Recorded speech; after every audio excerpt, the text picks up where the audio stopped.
అలా అని నువ్వు దాని గురించే ఆలోచిస్తూ కూర్చుంటే మేమందరం నిన్ను చూస్తూ ఎలా ప్రశాంతంగా ఉండగలంరా? అన్నయ్య, ఏ కష్టం దగ్గర మనిషి జీవితం ఆగిపోదు. కష్టాలు వస్తూ ఉంటాయి, పోతూ ఉంటాయి. వాటి గురించి ఆలోచిస్తూ అక్కడే ఆగిపోతే రేపనేదే ఉండదు. రే, మీరందరూ చెప్పేది నాకు అర్థమవుతుందిరా, కానీ నేను చెప్పేది మీరెవరూ అర్థం చేసుకోవడం లేదు. మాకర్థం కాక కాదు రాఘవా, నువ్విలా ఉంటే మేము చూడలేకపోతున్నావు.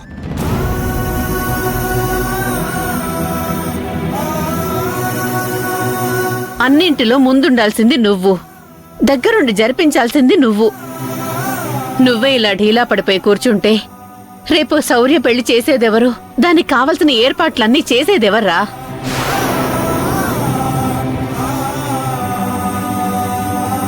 చుట్టూ మేమంతా ఉన్నా కూడా నువ్వు సంతోషంగా ఉంటేనే కదరా మేమంతా సంతోషంగా పనిచేయగలుగుతాం. నిన్నిలా ఇంట్లో పెట్టుకొని ఎవరైనా ఏం చేయగలుగుతారు చెప్పు?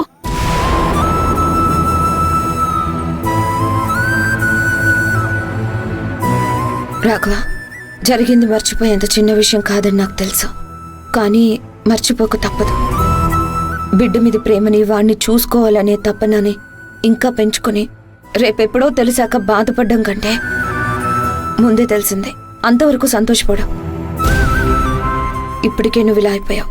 అదే ఆ బిడ్డ కోసం 9 నెలలు ఎదురు చూసుంటే ఆ రోజు బిడ్డనేది లేదని తెలిస్తే అదెంత నరకం. ఇది మాత్రం నరకం కాదనుకుంటున్నావా అక్క? ఏ ఆడపిల్లైనా తల్లి కావాలని ఎన్ని కలలు కంటుందో అలాగే ప్రతి మగాడు తండ్రి కావాలని కలలు కంటాడు.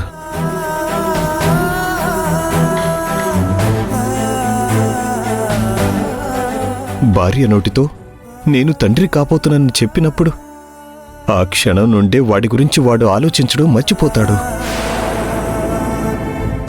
రేపు పుట్టే బిడ్డకి ఏం చేయాలి, వాడి కోసం ఏం కొనాలి, వాణ్ణి ఎలా చూసుకోవాలి, ఎలా పెంచుకోవాలని ఇలా ఎన్నో కలలు కంటాడు.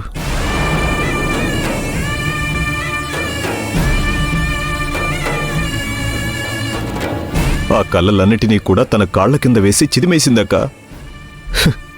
అది అవన్నీ కూడా నన్ను ఎలా మర్చిపోమంటావు, ఎలా మామూలు మనిషిలా ఉండమంటావు?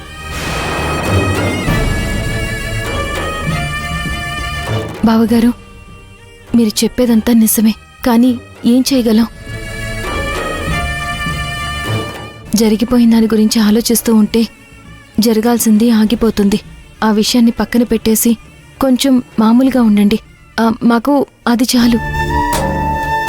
ఎలా ఉండమంటావమ్మా భూమి? భార్య చిన్న తప్పు చేస్తేనే ఏ భర్త తట్టుకోలేడు. అట్లాంటిది డబ్బుల కోసం ఆశపడి ఆ రోజు రుద్రాణితో చేతులు కలిపింది. సరే, కష్టాల్లో నుంచి వచ్చింది కదా, ఓ రూపాయి వస్తుందని ఆశపడిందని అనుకోవచ్చు. తోడికొడలివి, తోబుట్టులాంటిదాని నువ్వు. నీకు పిచ్చి పట్టడానికి, నీ ప్రాణాలు తీయడానికి ఇంజెక్షన్లు ఇప్పించింది. అలాంటి దాన్ని ఎలా క్షమించమంటావు?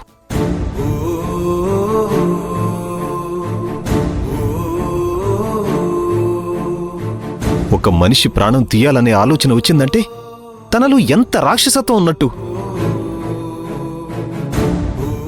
అటువంటి దానితోనా ఇన్ని రోజులు నేను కాపురం చేశాననే ఆలోచన నాకు భయంకరంగా ఉంది.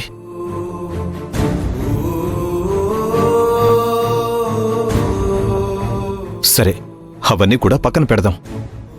ఈ తల్లైనా కడుపులో బిడ్డ లేకుండానే బిడ్డను మోస్తున్నాననే అబద్ధం చెప్పగలదా?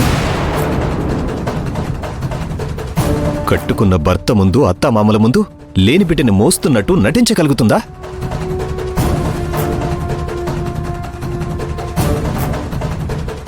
వారానికి 10 రోజులకొకసారి డాక్టర్ దగ్గరికి చెకప్కి వెళ్తున్నానని చెప్పి మోసం చేసింది. అలాంటి దాన్ని క్షమించగలుగుతావా? తప్పులు స్వార్థం ఉండొచ్చు, కానీ లేని బిడ్డ ఉందని చెప్పాల్సిన అవసరం ఏమొచ్చింది? ఎందుకు నన్ను నమ్మించాలి? ఎందుకు నాలో ఆశలు కల్పించాలి?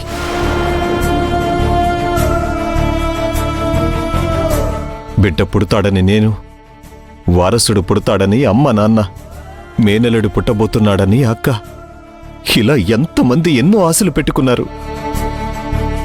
ఆశలన్నిటినీ కూడా ఒక్కసారిగా చంపేసింది కదమ్మా.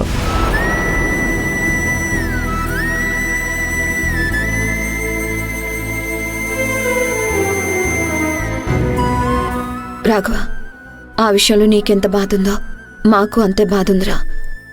కానీ ఏం చేస్తాం, దరిద్రాన్ని తెచ్చి నెత్తిన పెట్టుకున్నాం. అది అడుగు పెట్టిన దగ్గర నుంచి ఏదో ఒక విధంగా ఏదో ఒక రూపంలో ఈ కుటుంబాన్ని బాధ పెడుతూనే వచ్చింది.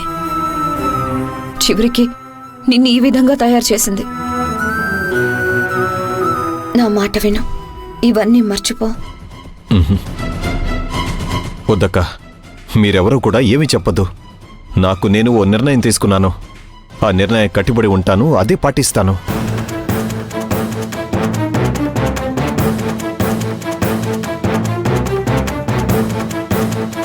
అది ఎవరికి నచ్చినా నచ్చకపోయినా నా నిర్ణయంలో అయితే మార్పుండదు. లాయర్ వస్తున్నాడు.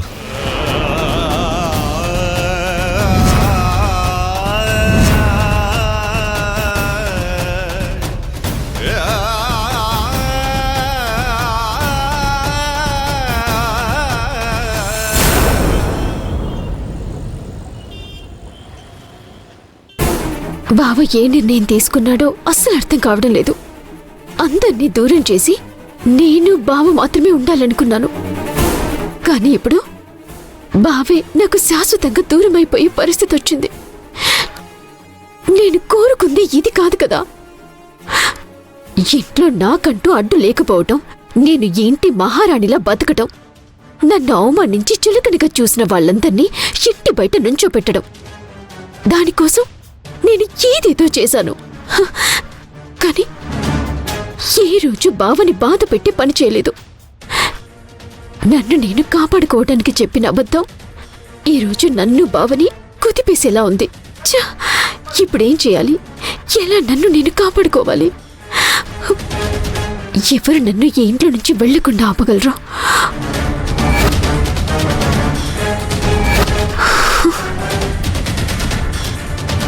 మంచికైనా చెడుకైనా నేను సహాయం అడగగలిగేది ఆ రుద్రాణిని మాత్రమే. ఇప్పుడు తను తప్పించి ఇంకెవరూ నాకు సహాయం చేయరు. ఛ! అనవసరంగా ఆవిడతో ఆ రోజు గొడవ పడ్డానే. ఇప్పుడు ఎలా తీసుకుంటుందో ఏంటో. తప్పదు.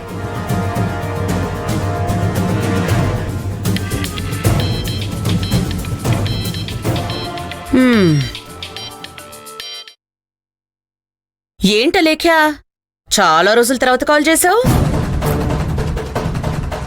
అయినా నా అంతు చూస్తానంటూ కాల్ కట్ చేసిన దానివి మళ్ళీ ఏ అవసరంతో కాల్ చేశావు? రుద్రాణి గారు, ప్లీజ్ నన్ను క్షమించండి. ఆ రోజు నేనేదో కోపంలో అలా మాట్లాడేశాను. కానీ ఇప్పుడు నాకు సాయం చేసేవాళ్ళు మీరు తప్ప ఇంకెవ్వరూ నాకు లేరనిపిస్తోంది. నీకు నేనేం సాయం చేయాలో చెప్పు. అయినా నన్ను తొక్కేస్తాను అని కాల్ కట్ చేశావు కదా, నేనేం సాయం చేస్తాను చెప్పు నీకు. ప్లీజ్ రుద్రాణి గారు, నన్ను క్షమించండి.